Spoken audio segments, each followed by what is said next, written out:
What's up, everyone? It is your girl Gel Beauty 87 here, aka Grace, and today we're going to get into another collab video. So this collab I'm doing with Erica Conger. I'm so excited to do another video with her. I haven't done in a little while. So I got like 3 collabs coming up during this holiday season, so stay tuned.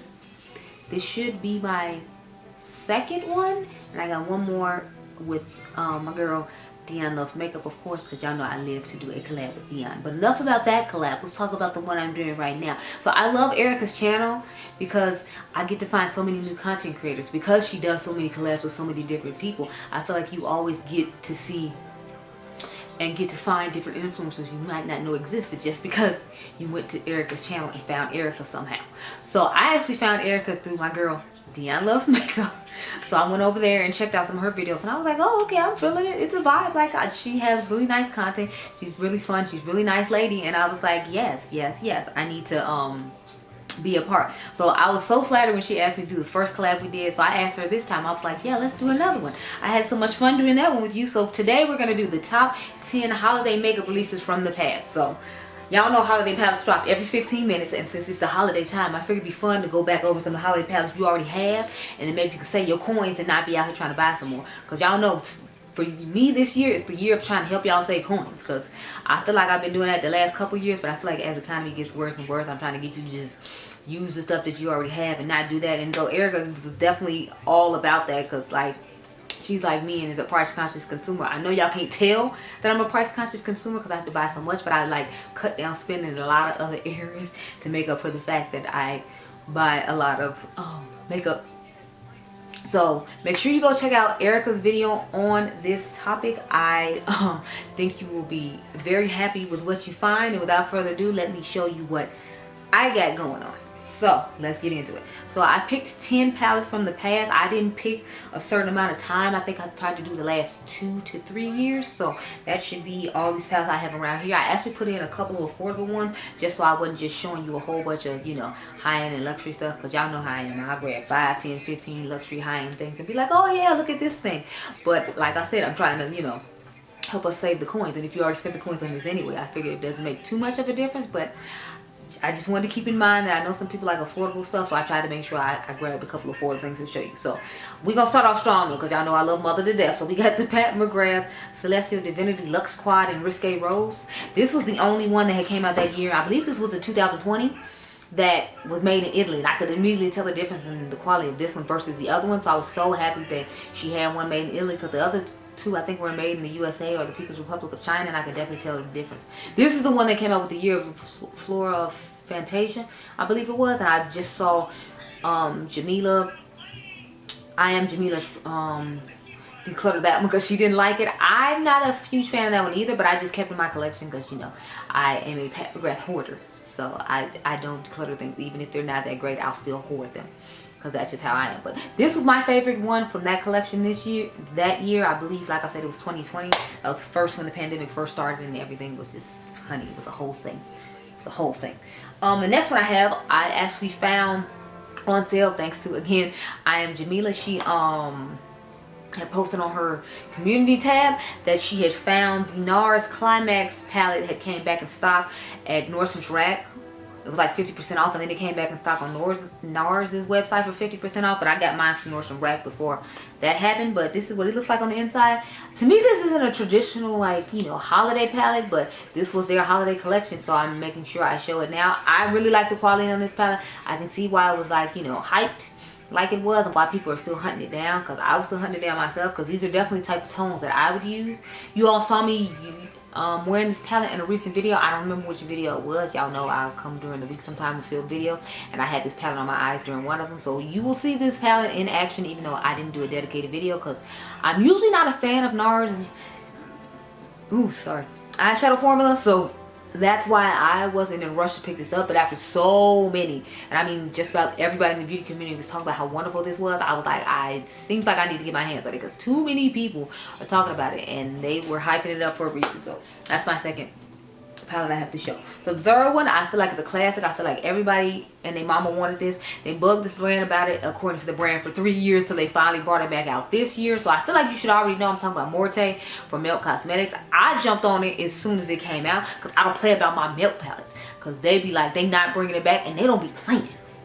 Like the people that wanted Beetlejuice, you see Beetlejuice ain't came back. You barely got them to bring this back after harassing them for 3 years. So it's like when milk comes out with something, don't play with them. Just go grab it.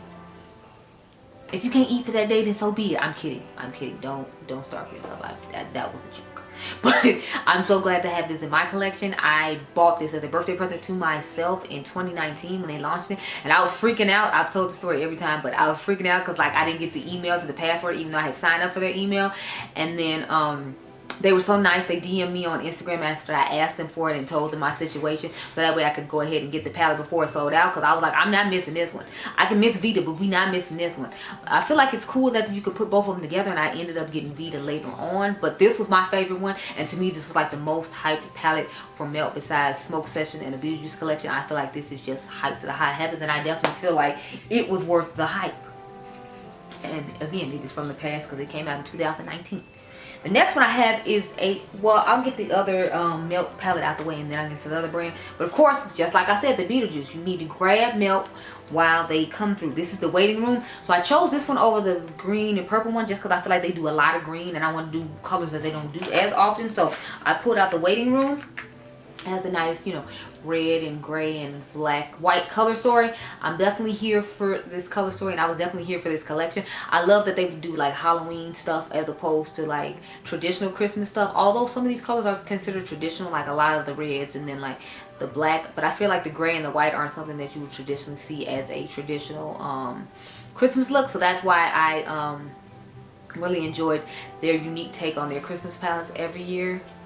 I feel like even the Zodiac collection they did this year isn't a traditional like holiday collection because what is it, BH Cosmetics does it every year, like all year long for every month, as opposed to a holiday collection. So I feel like that's a traditional twist for them and something that they would do, and I feel like that palette deserved all the hype it got, so I was excited about it. The next one I have, it literally came out last year, so I was trying to debate if I should go ahead and put it in there or not. But I just went ahead and did it because I was like, this is my favorite palette from the brand. I wasn't really in love with the last couple of years they came out with these giant palettes from, just because they aren't my color story. But, you know, this one definitely is, so I wanted to accent it. And the other one I felt like was a little too old because I think it was when I started my channel in 2018. So I was just kind of like, I don't know. But this is the Huda Beauty Rose Quartz palette. This is her holiday palette from last year. I heard it had went on sale for 30% off on her website during Black Friday and Cyber Monday and all that stuff. But this is definitely one I had mixed feelings about, so I actually waited till the sale came instead of buying it at regular price like I normally would, because I'm usually confident in that. But it's like, because of the color story and it looking kind of ashy, I was like, I don't know. But the shades oxidize and work out very well for my skin tone, better than I was expecting. And since we all know everyone lives for the end of the year when Huda comes up with these palettes, I definitely think it is worth the hype that it got, and it's my type of neutral tone, so that's another reason I was here for it. So that's why I went to accent that palette.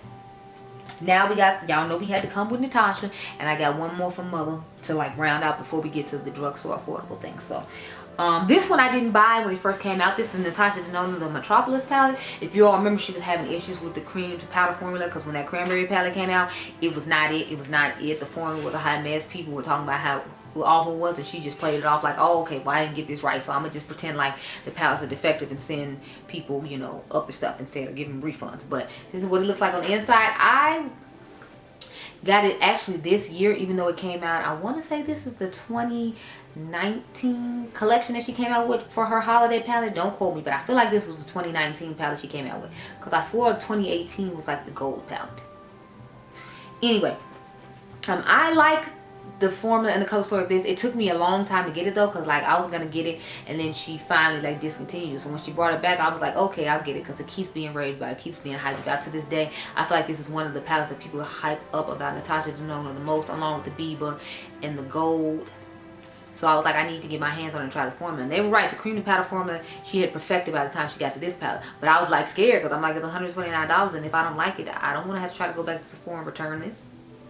So, I mean, I'm late to the game when it comes to it, but I figure it's better late than never. I'm glad I got my hands on it, and it was definitely worth the hype that everyone gave it. So that's why I put it in this top 10. The next one, now I don't know if this is necessarily worth the hype that everyone gave it, but I think we all just excited that she did something different and fun and finally brought in some dual chrome, trio chrome situation. So this is the Natasha Denona Trio Chrome palette. I only changed one shade out of mine, so it doesn't look a whole lot different. I forgot what shade it was I changed.